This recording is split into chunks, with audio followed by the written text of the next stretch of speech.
Dance Event. Why do you think it's so important then?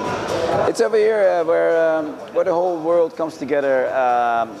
You know, from record labels to event companies to producers, DJs, singer-songwriters, everything that is part of this industry is coming together here. Now I know there are a couple of other conferences like the Miami Winter Music Conference, but I think the one in Amsterdam is the one where the whole business part of things, the networking part of things, is very important. More so, there's more attention to the whole business side over here, I feel, than in Miami. In Miami, it's all about the parties. We never really signed a deal at Amsterdam Dance Event. It was always, you know, over here it's just such a sort of like a meeting the people. Yeah, it's like but it's such a fast pace, like speed dating, you know. So you meet people, you just, you know, it's like a face-to-face thing. Hey, how are you? And a quick sort of introduction of and an explanation what you're up to, what the new stuff is, and then there's like a whole process of follow-up after, you know, for the next weeks to come, where everybody's just ironing out, you know, their meetings and whatever they've received promos wise and stuff. This Dutch music industry is higher than other in Europe and all over the world. The dominance of the Dutch industry. It's a very close knit. It's a small country, and the whole scene is very tight. So but so successful all over the world. Small country. Yeah, I think so much success. I think we just vibe off each other a lot here, and it's really thriving. So yeah, probably the scene we have, yeah, it makes a difference.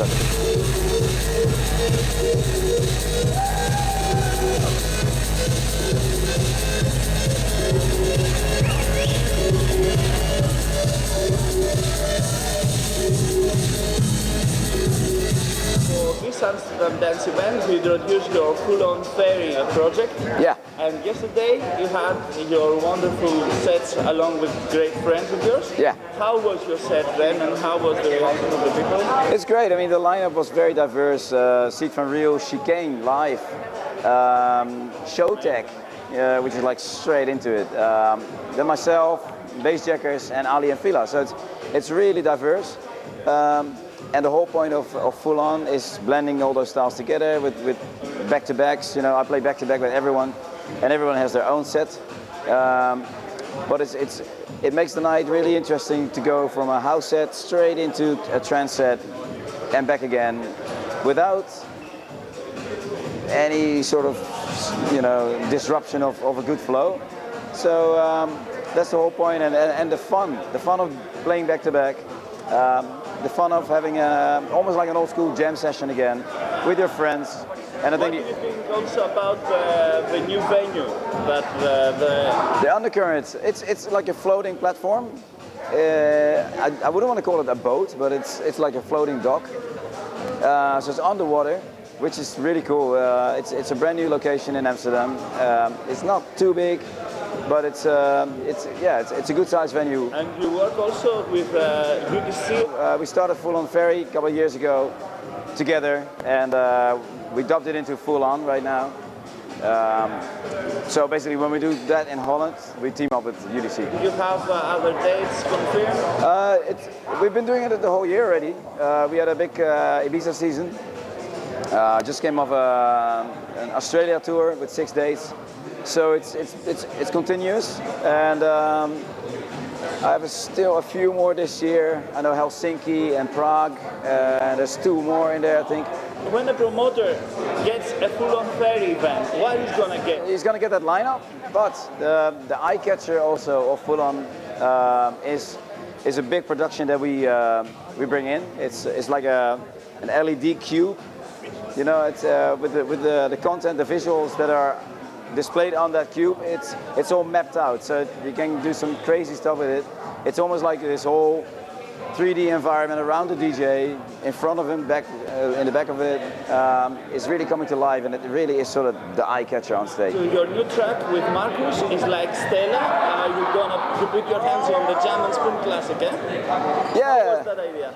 Well, you know, we did Loops and Things, and that was of Jens.